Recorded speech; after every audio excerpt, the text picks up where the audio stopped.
Uma pessoa que vai trabalhar com vendas tem que ser ambiciosa, que é diferente de ganância, né?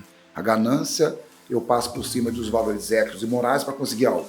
Eu prejudico alguém que está no meio do caminho.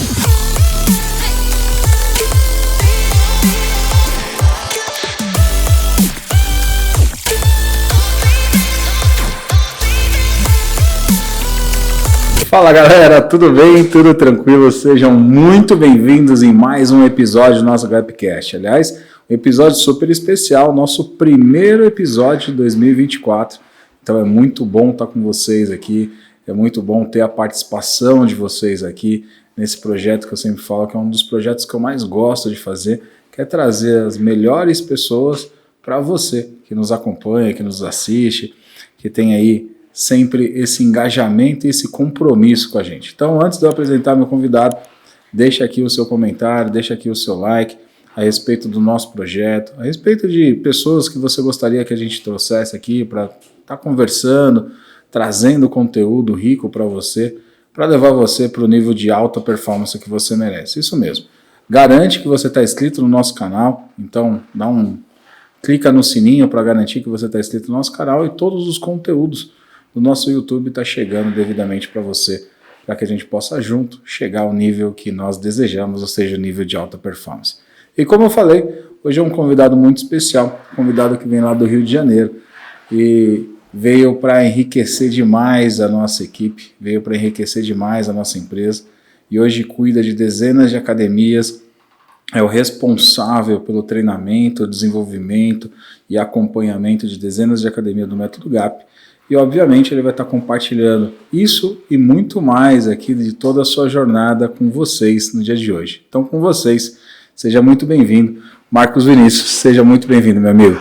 Muito obrigado, Lazinho, pelo convite e pela oportunidade de participar desse programa, que é um sucesso e privilégio de fazer o primeiro de 2024. Espero que eu contribua da maneira que a GAP merece e que você que está assistindo também. Show de bola. Bom, para começar, Vinícius, é importante, vou até explorar, sair um pouquinho da nossa esfera aqui profissional, porque a gente vai falar muito sobre vendas, vamos falar muito sobre gestão, vamos falar muito sobre empreendedorismo, mas o seu mundo de academia começa com esporte e você já me contou, mas acho que vale a pena você contar para toda essa galera como começa a sua jornada no mundo do esporte, essa paixão pelo esporte que você tem de uma forma geral. Maravilha. Bom, a minha paixão pelo esporte começou desde muito pequeno. Eu tive uma criação ali onde eu tinha algumas restrições e eu assistia muito televisão. E todo domingo tinha um programa de esporte numa determinada emissora que era o dia inteiro esporte. Tudo que eu esporte. Ficava vendo o dia inteiro. Daí eu desenvolvi a paixão por algumas modalidades e na escola eu me especializei, fiz pós-graduação em educação física. Minha melhor matéria era recreio, mas a educação física também era uma matéria que era muito bom, sabe? Então, num curto espaço de tempo, eu comecei a fazer várias aulas de educação física que não eram pertinentes à minha aula original. E, num determinado momento, um professor teve o entendimento de que esse tempo está aptidão para vôlei. Comecei a treinar vôlei, time da escola, depois campeonato, intercolegial, até que eu parei em São Paulo, no Clube Paulistano. E aí depois eu tive um acidente, minha carreira foi interrompida de forma abrupta no vôlei, mas depois que você é fisgado pelo esporte, você não consegue ficar longe. E aí, logo depois eu fiz um curso de arbitragem de basquete, aí tive uma experiência rica com o esporte, e aí fui para o caminho do esporte. Eu sou um aficionado por esportes em geral, né? E sempre que alguém comenta comigo sobre alguma modalidade, eu sempre tento fazer um comentário do universo daquela pessoa. Mas a minha paixão por esporte começou bem cedo, ela é bem visceral. Eu sou aquela pessoa que, na Olimpíada, eu assisto até pegar varetas. Eu gosto. Eu sei a Sepak Takraw, eu quero ver, curling, eu gosto. Sei quem é que está disputando ali, eu gosto bastante, Lazinho. Legal. É bom gostar de todos os esportes, né? Porque no esporte mais tradicional do país, ultimamente, os últimos anos estão sofridos para você lá no Rio, né? Complicado, rapaz. Eu, quando vejo futebol hoje, e tem um lance, uma falta contra o meu time, quando vai dar o replay, eu acho que eu vou tomar gol no replay, cara. Tá nesse nível aí, entendeu? Tá nesse nível aí. Então, para você que tá em casa curioso, eu torço pro Clube de Regatas Vasco da Gama, vai dar a volta por cima, né? Se Deus quiser, é isso aí. E aí é legal você falar isso, que a sua carreira começou com vôlei, depois você fez uma migração pro basquete e desenvolveu uma carreira no basquete. mas você tem um encontro aí com uma musa, com uma deusa do vôlei dentro da sua vida, da sua jornada pessoal. Eu acho que é muito legal trazer para a galera quem é essa deusa, que para mim é a maior referência do voleibol mundial e faz parte da sua vida aí, como começou essa história na Olimpíada do Rio, né? Isso, essa história é bem forte, essa história me emociona bastante. Eu tive a oportunidade de assistir um jogo de vôlei feminino no Brasil, Brasil e Cuba. Amante de vôlei, o vôlei é o esporte que eu mais gosto, e eu tô vendo o jogo ali da quadra, Lazinho, e aí eu vi um fenômeno, né? Eu vi uma atleta cubana saltando, como eu nunca vi ninguém saltar, e eu me apaixonei por aquela atleta, e rapidamente eu a elegi como a pessoa que vai ocupar o posto de ídolo na minha vivência com o esporte, né? Que é a Mireia Luiz Hernandes, né? Para que você tenha uma ideia do tamanho dessa atleta, Lazinho, na minha humilde opinião, ela conseguiu algo que talvez não tenham 10 seres humanos no planeta que conseguiram, que é você ser reconhecido como a maior atleta de todos os tempos naquela modalidade. Você fala, por exemplo, no nosso futebol, a gente entende que é o Pelé, mas o argentino, ele acredita mesmo que é o Maradona, outros Messi, o outro Puskás, enfim. E você tem outras modalidades, ícones do esporte, que não atingiram o auge de ser reconhecido de forma unânime. Hoje você coloca no Wikipedia, tá lá, a maior jogadora de voleibol de todos os tempos. Eu tive uma experiência interessante com a arbitragem de basquete, e eu pude fazer aí algumas relações de intercâmbio. E em 2013, eu estava em Cancún, e aí fiz um contato, olha, cara, eu quero conhecer a Mireia, vem pra cá, vem conhecer a Mireia, e fui. E aí, chegando lá, Lazinho, deu um desencontro, ela tinha ido pra China, a coisa não andou, eu fiquei bastante frustrado e vim pro Brasil frustrado, não conheci. Você foi para Cuba para conhecer ela? Cuba para conhecer a Mireia. Para quem quiser pesquisar, a Mireia, inclusive, nasceu em Camagüey. É como se você chegasse hoje, querendo conhecer um atleta aqui em São Paulo, eu falo assim, ó, Lazinho, perfeito, mas eu moro em Goiânia, entendeu? E o avião que vai voar de manhã é o mesmo que volta. Então, assim, foi uma experiência interessante, mas eu não a conheci em 2013. Eu não a conheci em 2013. Em 2016, aconteceu a Olimpíada no Rio. E só um parênteses, se claro, você me permitir, para a galera entender o que quando o Vinícius fala da melhor jogadora da história, ela revolucionou tanto o vôlei, né? Para quem gosta do vôlei sabe, mas para quem não gosta, o vôlei feminino tem a posição da rede menor do que o vôlei masculino, né? São posições diferentes até por causa da fisiologia masculina e feminina, existe essa diferença.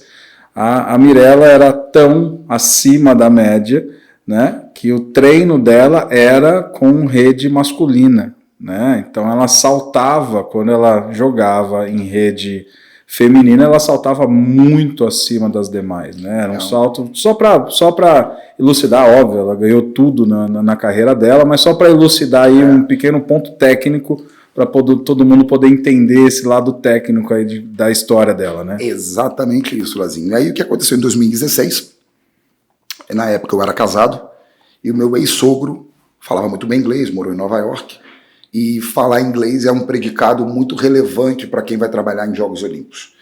E aí houve a oportunidade desse meu ex-sogro trabalhar para um canal de televisão chamado Fox. E havia um projeto onde 10 pessoas seriam selecionadas para a seguinte função.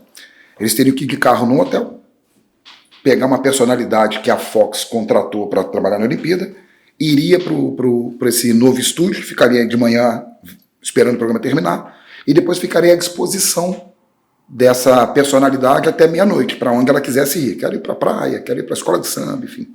E eu lembro, Lazinho, meu primeiro filho tinha acabado de nascer, e eu estava no Brasil, eu já tinha ingresso para a abertura dos Jogos Olímpicos, 5 de agosto de 2016. Mas eu estava em Ilha Grande, para quem não conhece Ilha Grande, Rio de Janeiro, é um conjunto de ilhas bem interessantes, com uma parte da família da minha ex-esposa norte-americana. E a minha volta estava programada para o dia 5, Lazinho. Então eu viria dia 5 de manhã, ia tomar banho e ia para a abertura da Olimpíada.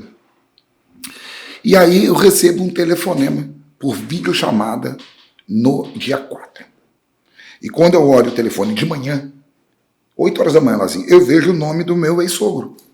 E eu acreditei que, ao apertar o botão de atendimento da videochamada, aparecesse o meu ex-sogro. Não, Lazinho. A pessoa que o meu ex-sogro estava pegando teve um problema de saúde. E aí caiu a Mireia na escala dele. Então você imagina, né? Só pra você ter uma ideia, Lazinho. As pessoas que me conhecem da infância, sabe, quando eu falo que uma coisa é muito legal, eu falo, você é muito Mireia. Todo mundo sabe isso, né? Toda a minha carreira, na minha infância, meus amigos sabem, quem é esse tal de Mireia aí, entendeu? A minha vida é esse nível de idolatria por essa atleta. E aí ele falou assim, nada é por acaso.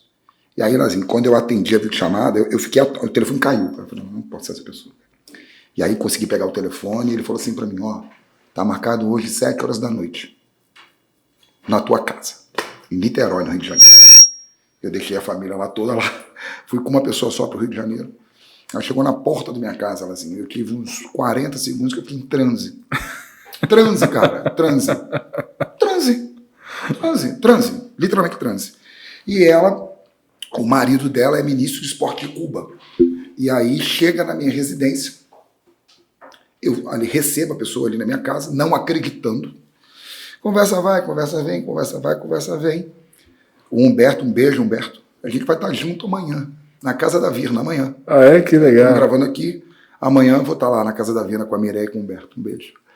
E aí o que aconteceu? O Humberto, muito bem ali, né, articulado, ele falou assim, cara, o teu sogro falou que você é muito fã da Mireia. Eu falei, não, eu estou num nível que você não está preparado. Você não está preparado para isso. E estava combinado, Lazinho, de a gente jantar naquele dia. Chegou ali, 7 horas da noite, né? E aí, cada pergunta que ele fazia, Lazinho, eu tomava o cuidado de responder de forma muito ampla, entendeu? Eu não respondia apenas a pergunta. Eu demonstrava de forma cabal que o meu nível de conhecimento sobre a carreira dela era abissal, assim. Houve ali um estarrecimento por parte dele, resumindo a história. Saímos para jantar, e aí ela ficou na minha casa lá, Jogos Olímpicos, que virou amigo. E a gente tem uma relação muito bacana. Quando eu estou para ir para Cuba, ela me recebe aqui, a gente conversa. Ela virou vice-presidente da Federação Internacional de Vôlei. Então ela conversa, está tendo um tornado aqui em Cuba, vou para jogo tal. Semana passada eu estou saindo da GAP, indo para o Rio, chego no Rio, ela me liga.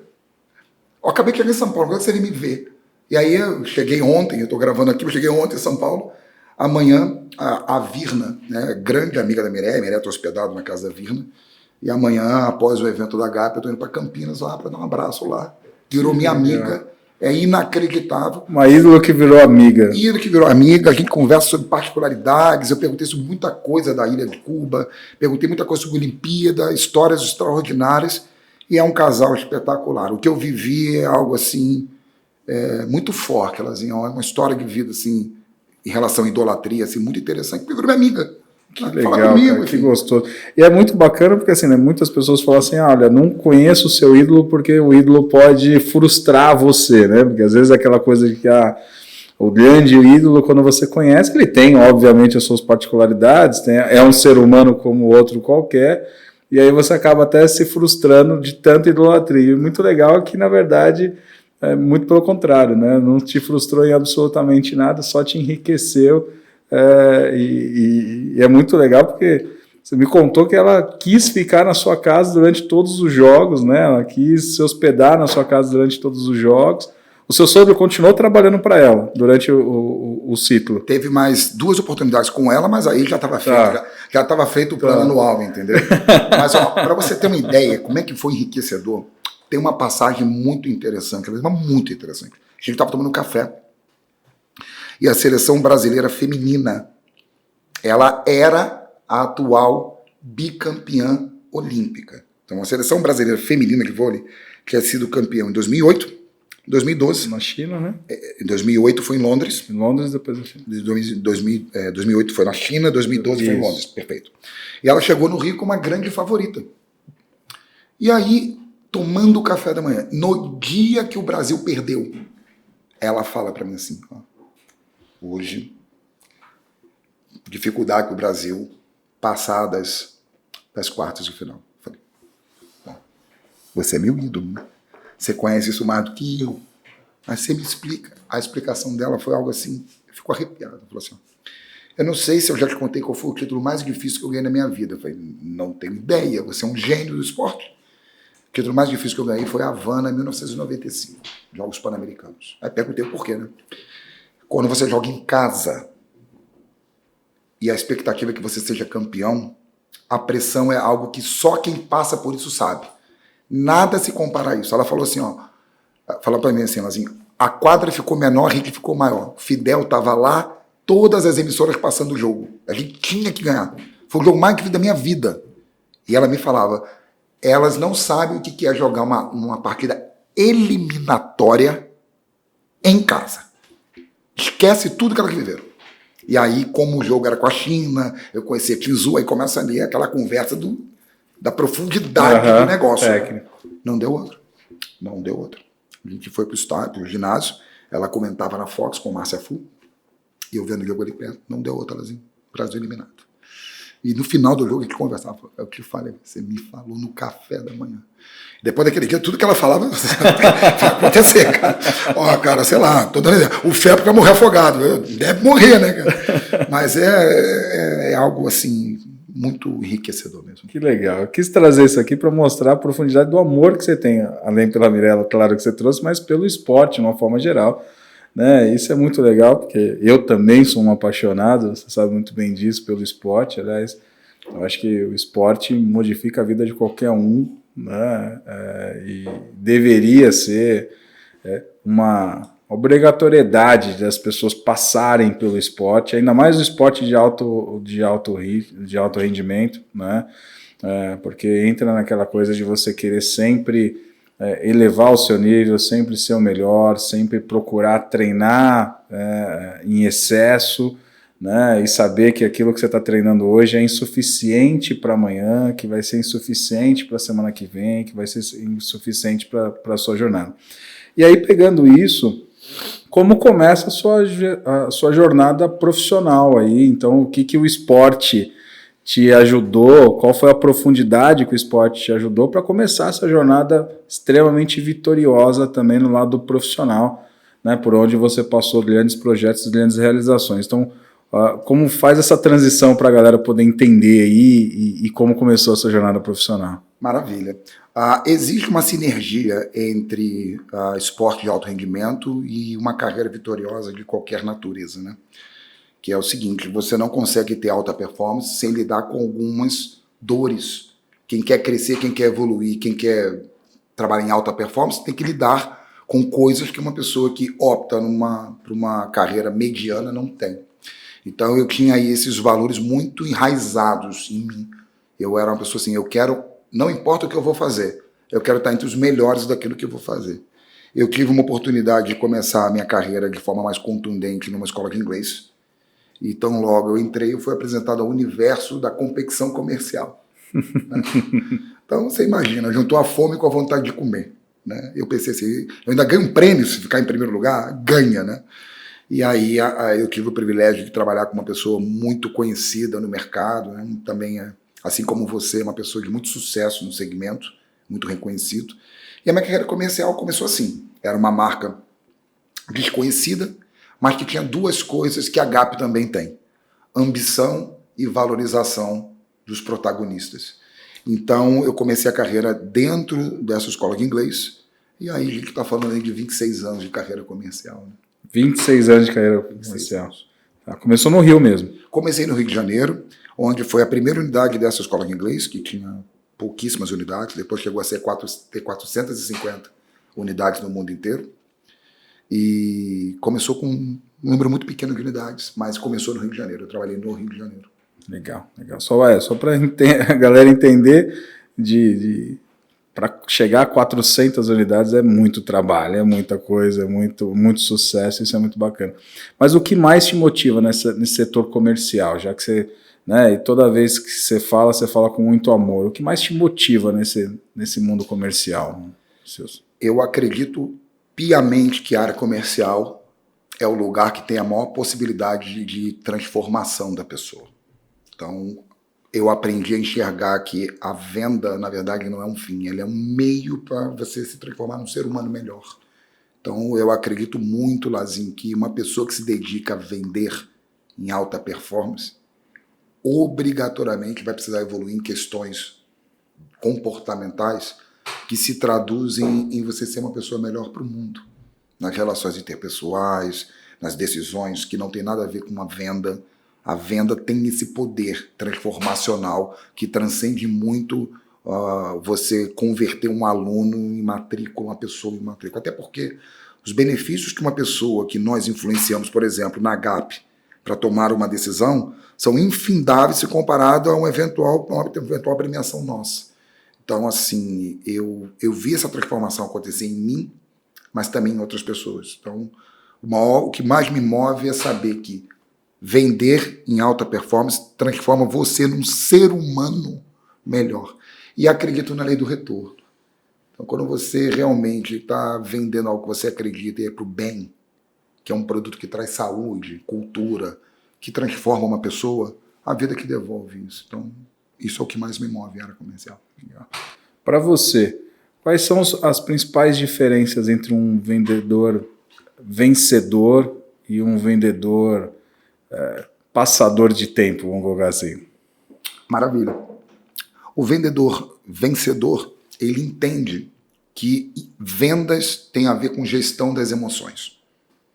Então, é mais ou menos assim. Uma pessoa que vai trabalhar com vendas em alta performance, ele precisa entender que existe uma estatística de conversão. E esta pessoa que vai vender em alta performance trafega com os nãos de forma muito mais inteligente. O não dói menos. Numa analogia, é como se o não fosse o sangue para o médico e a graxa para o mecânico. Então, o não abate um vendedor de alta performance, que ele entende que faz parte do processo. Ele sabe que ele tem que ter tantos nãos para um sim. E aí ele não fica refém de nenhuma pessoa que ele vai atender, porque ele já entendeu como estatística. O vendedor mediano, que não é de alta performance, ele olha para uma pessoa que ele está atendendo como se aquela pessoa fosse a última bolacha do pacote. E por mais que ele tenha a melhor proposta, o melhor valor agregado, que ele tenha a melhor condição, a pessoa percebe que ele está desesperado para fazer uma venda. E aí a taxa de conversão dele cai. Então, na minha opinião, a maior diferença é ele trafega de forma inteligente com os nãos.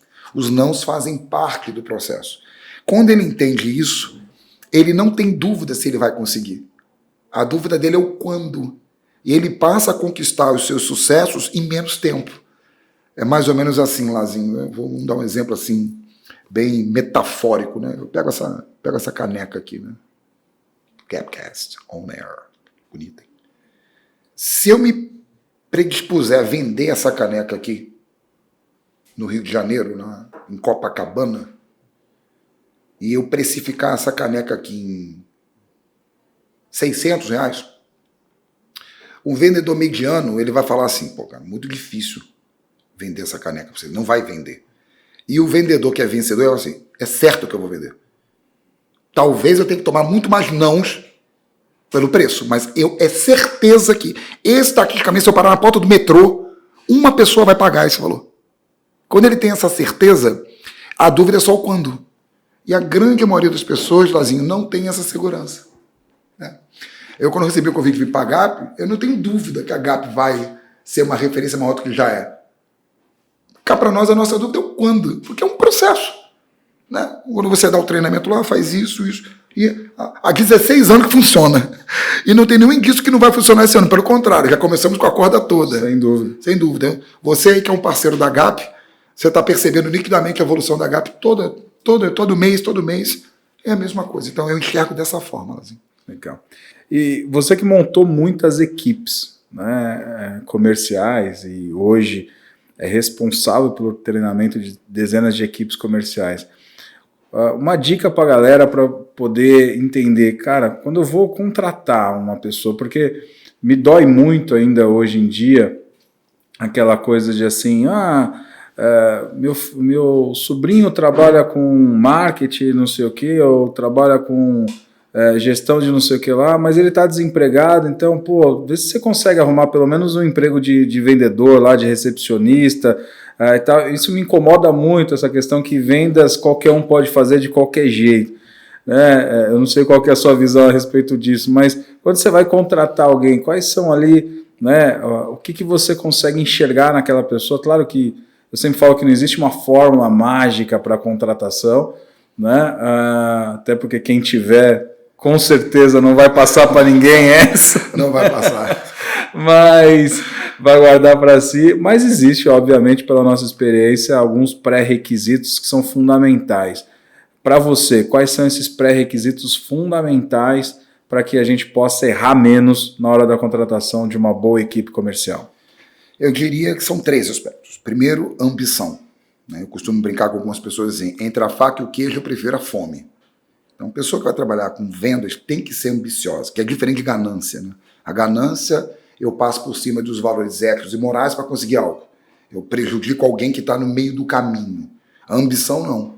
Eu vou pagar um preço diferente para poder alcançar aquilo. Então, a ambição é um dos 3 fatores, na minha opinião, que diminuem o caráter de erro numa contratação de alguém para a área de vendas ou área comercial. O segundo é essa pessoa ter uma predisposição de pagar um preço que a maioria não quer pagar. E aí eu vou pegar um gancho no que você falou, que também me causa tristeza ver alguém falar assim, ó, ele aceita até vendedor. Só que a grande maioria das pessoas não percebe que tudo é venda. Uma pessoa que, por exemplo, nesse momento, está trabalhando na recepção de um escritório advocatício. Ela está vendendo. Ela está vendendo X horas do mês por X reais. Isso é uma venda. Você está vendendo, eu estou vendendo, todo mundo vende, tudo é venda. E o que mais tem hoje, Lazinho, é gente que tem consultório odontológico, mas não sabe vender o seu serviço. Médico que não sabe vender o seu serviço. Aí ele vira refém do plano de saúde. Ele monta um escritório, um consultório assim, agora eu vou ter meu negócio, não faz nada. Piorou, agora tu vai depender do convênio com uma consulta que tu vai receber R$20, porque lá atrás tu achou que o cara que era vendedor era o vice-treco do subtroço. E agora tu tá pior do que antes, quando você estudou lá. O cara faz anos. Medicina é assim, né? Eu tenho um amigo que é médico, só para não fugir muito. Ele é um cara frustrado, porque quando ele começou a fazer medicina, Lazinho, o sonho dele era salvar pessoas que estavam na iminência ali. Pessoas baleadas. Uhum. Ele fala assim para mim, Marcos Vinícius, hoje eu sei 20 vezes mais que o meu professor, mas a letalidade da arma avançou no nível que, por mais que eu saiba muito mais do que naquela época, hoje o cara não toma um tiro de 38, ele toma de 7, já saiu o esôfago do cara lá, entendeu? Então, o segundo predicado, ele tem que estar disposto a pagar um preço que a maioria não paga. Venda tem isso. E o terceiro predicado, ele tem que ser uma pessoa que acredita no processo. A pessoa que vai trabalhar com vendas, ela precisa assimilar que quem está dando o treinamento para ela já passou por aquilo ou sabe o caminho. E tem gente que quer reinventar a roda, assim. O cara vê o treinamento e quer reinventar a roda. Aí começa a ter frustração. Porque ele não tem o entendimento de que aquele processo ele é validado. É uma sensação de que a pessoa quer se auto-sabotar, né? E sabotar o processo, né? Isso é muito comum, né? Muito comum. Infelizmente é muito comum a pessoa, né, querer sabotar o processo e dizer assim, pô, tá vendo? Eu falei que não ia dar certo, né?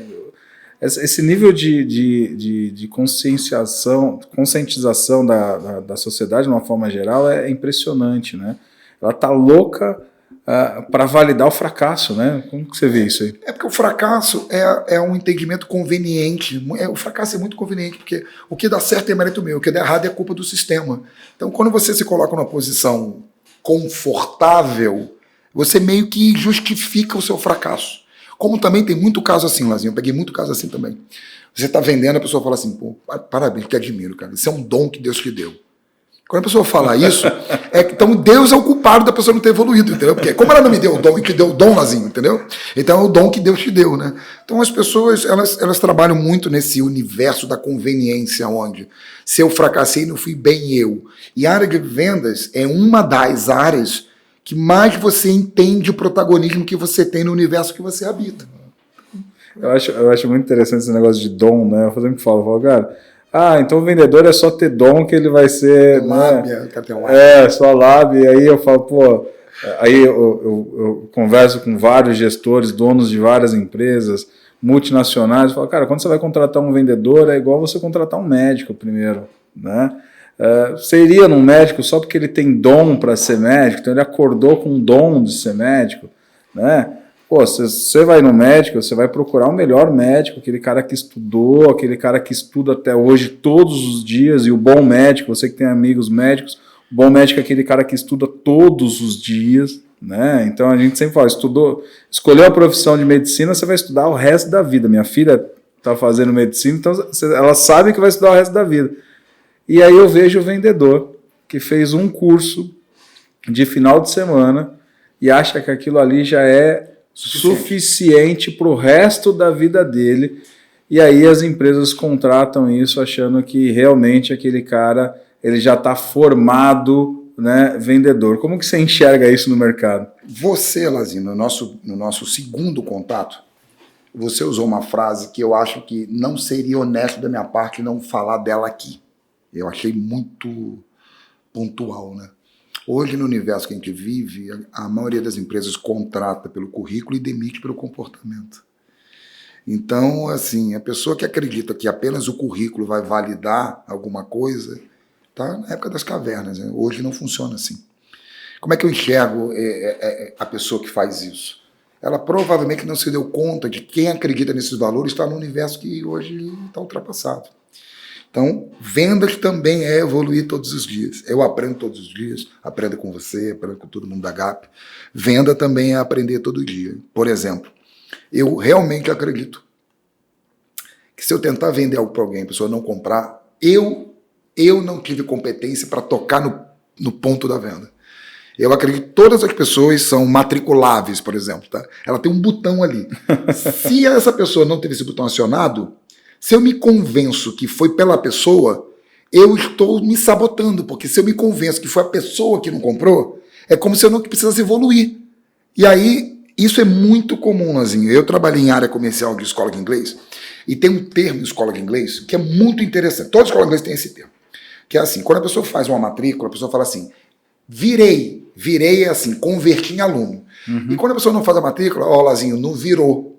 O não virou é a terceira pessoa do singular. O virei é a primeira.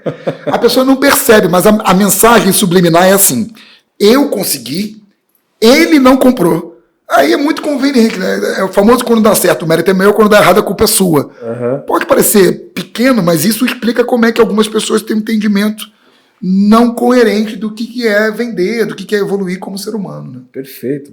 Acho que isso, infelizmente, é regra, não é exceção. Né? A gente pega aí isso como regra na maior parte do mercado e não como exceção. E você falou de venda, e aí eu quero trazer aqui para a galera poder, o nível de experiência que você tem, mas falando um pouco do nível para a gente poder falar de coisa gostosa, qual foi a venda mais saborosa que você teve na vida? Tem uma venda que você fala assim, cara, essa aqui foi a venda mais saborosa que eu tive na vida? Como que foi? Não é uma história tão forte quanto a da Mireia, mas é forte.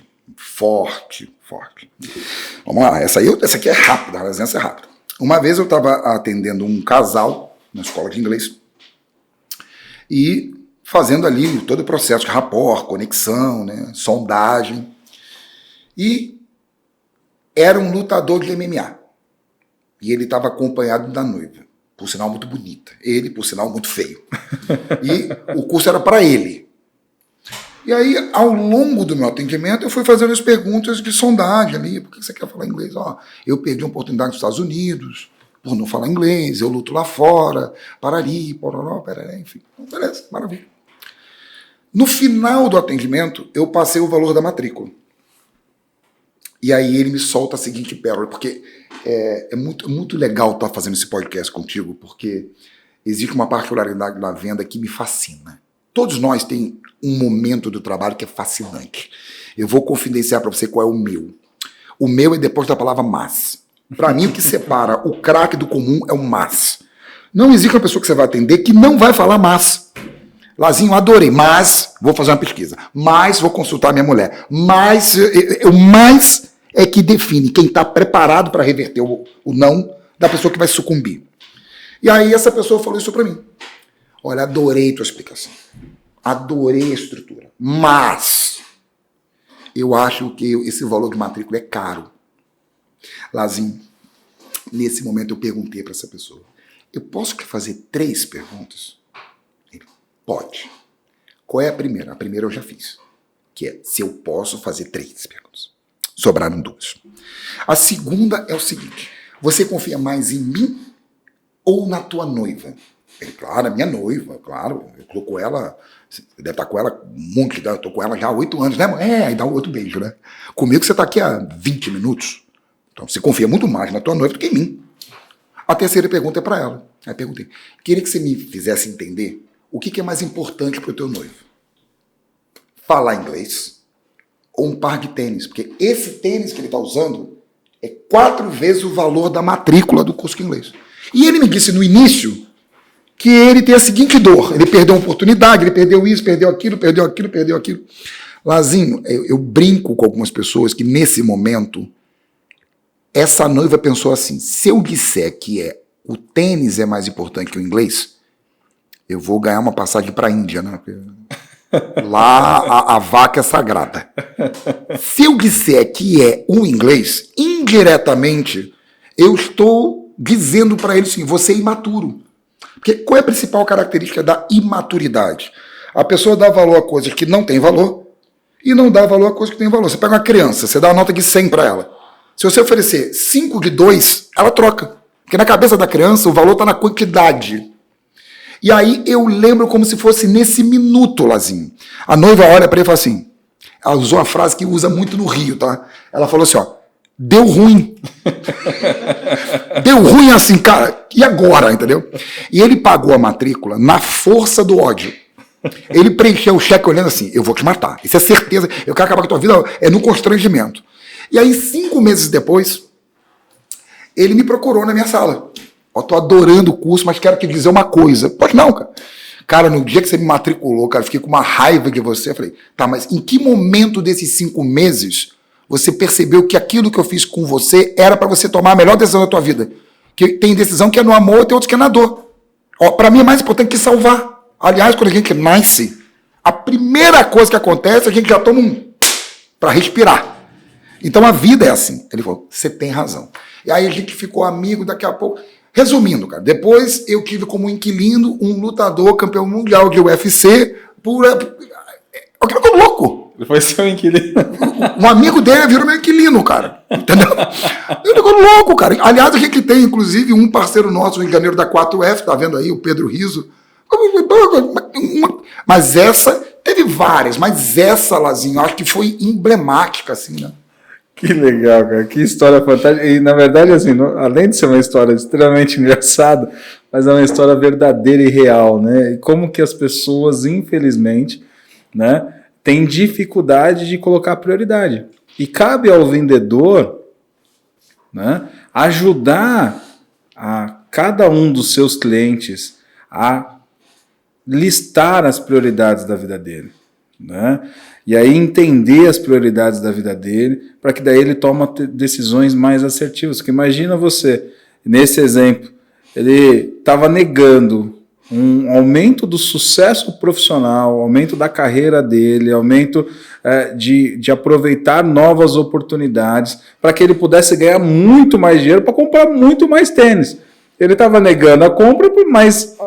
ele não estava negando a compra de um tênis, ou, né, não tinha negado, porque ele já tinha comprado, já estava no pé dele a compra de um tênis. Então é interessante, que eu sempre falo isso, o vendedor, o bom vendedor tem essa obrigação, né? Por isso que eu falo que o vendedor é um vendedor técnico, né? Na maior parte das vezes, você obviamente vai vender, eu sempre falo que você vende pelo amor ou pela dor. É o que eu acredito, um bom vendedor ele vende pelo amor ou pela dor. E quando eu falo técnico é de realmente identificar no cliente qual é a dor dele, que a maior parte das pessoas compra mais pela dor do que pelo amor, identificar qual é a real dor dele e mostrar a solução para ele através do seu produto, né? Assim fica muito mais fácil para você concretizar a venda. Então acho que isso é muito bacana. Bom, Vinícius, na verdade é assim, cara, eu quero até compartilhar aqui com a galera, não sei se vocês estão gostando, eu estou amando isso, e aí eu quero trazer aqui para vocês. O Vinícius assumiu um papel muito importante aqui dentro da nossa empresa. Então hoje, né, ele está desenvolvendo o trabalho no Rio de Janeiro para a gente, junto com outros estados que ele está cumprindo, para que isso a gente possa replicar, né, esse talento em outros mercados, em outros negócios que a gente tem aqui desenvolvido dentro do GAP. E o que eu quero trazer para você é, se você está gostando, isso aqui é só o início, porque a gente vai ter encontros agora, né, constantes aqui com vocês para trazer não aqui só histórias, mas as histórias são muito enriquecedoras, mas técnica para a gente poder estar trazendo técnica de venda e estar trazendo. Por isso, até convido você a deixar aqui comentários, dizer o que você quer que a gente aborde nos nossos conteúdos aqui, porque o Vinícius vai ficar responsável junto com a gente, junto comigo, junto com o Murilo, junto com a Paula, de trazer aqui conteúdos técnicos para fazer a evolução do seu trabalho. Então, para encerrar essa primeira, eu vou chamar aqui esse primeiro encontro nosso aqui para a galera, né? Eu queria que você deixasse aqui uma dica fundamental, né? Agora, esse que é o primeiro de 2024, ou seja, um ano, né? Que a gente aqui no GAP está chamando do ano de ataque, né? O ano do resultado, né? O que as pessoas precisam, né, se atentar nesse ano para que elas possam ter sucesso comercial e, consequentemente, obviamente, melhorar a sua performance financeira, a sua rentabilidade, desenvolver a sua empresa e alcançar, acima de tudo, os sonhos, que é a missão da nossa empresa, transformar os sonhos em realidade. Para mim é um prazer participar desse primeiro podcast, que eu me sinto lisonjeado. Em respondendo a tua pergunta, o conselho que eu dou é estabelecer referência. Tudo na vida é uma referência. A gente sai daqui agora e vai para casa é uma referência. Estabelecer referências comerciais profissionais, na minha opinião, é fundamental, porque quando você estabelece uma referência, você acredita que vale a pena pagar o preço necessário para alcançar aquela referência. E essa referência que te mantém de pé naquele momento em que as coisas vão dar errado. Porque a pessoa da área de vendas, a pessoa da vida que quer vencer, ela sabe que coisas vão dar errado no processo. Enquanto a maioria, ela interpreta que o que deu errado é um sinal para desistir. Quando você estabelece uma referência, você passa a entender que não é se, e sim quando. Então, estabelecer referência, se eu posso dar um conselho para você, é isso. Aliás, uma das coisas que mais me apaixona no Grupo GAP é o poder transformacional. Você chegar numa academia onde a pessoa não acredita no plano anual, ela nunca vendeu um plano anual. Aquilo é um ET para ela. E daqui a um mês ela fala assim, eu estou faturando que eu nunca faturei, porque ela rompeu uma crença. O que ela fez? Ela olhou para a GAP, estabeleceu em você uma referência. Isso é uma referência do que eu quero. Eu acredito muito nesse valor, Lazinho. Legal, isso é muito bom. Aumentando aí, né, consideravelmente o resultado dela através disso aí. Isso é fundamental. Bom, Vinícius, muito obrigado pelo dia de hoje, muito obrigado por esse bate-papo extremamente rico e, como eu falei, na verdade é o primeiro de vários que a gente vai fazer ao longo desse ano juntos, que a gente vai trazer muito conteúdo para essa galera. Então esse eu fiz questão de mais explorar, né, o Vinícius como pessoa, para daí depois a gente poder explorar muita coisa técnica, muito conteúdo, aliás, muitas histórias também, porque dentro de tudo isso vai ter história pra caramba para ser contada, e as histórias fazem parte para que a gente possa entender que a gente só não fala, mas a gente faz, né? Então acho que isso, acima de tudo, é o mais importante, porque vejo muito guru aí na internet que só fala, mas, né, tem pouquíssimo, é muito raso no seu dia a dia, né?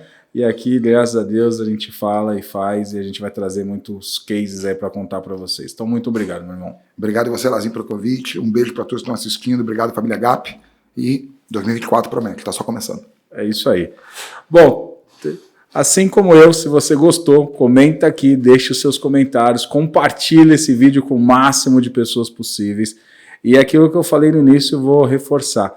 Garante que você está inscrito aqui no nosso canal, clica no sininho, porque vão vir muitos conteúdos ricos aqui para você. Esse é o meu compromisso. Esse é o primeiro episódio de 2024 e a gente tem aqui um compromisso. E eu assino esse compromisso, reconheço esse compromisso aqui publicamente com você, de estar trazendo muito conteúdo técnico no nosso podcast a partir de agora.